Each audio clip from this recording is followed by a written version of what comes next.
Saglit lang, pwede ba kita ipag-pray muna? Panginoon, maraming salamat po sa mga oras na ito. Lord God, hindi po aksidente muli na siya po ay nandito, Panginoon.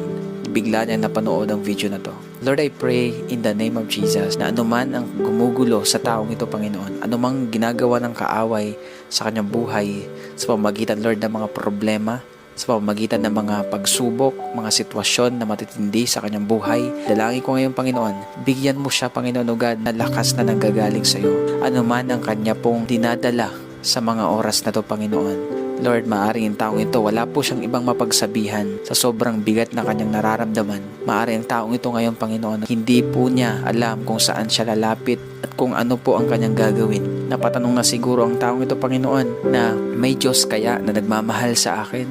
May Diyos kaya na nakakaalam ng sitwasyon ko? Pero Lord, hayaan niyo po, Panginoon, patunayan mo po sa taong ito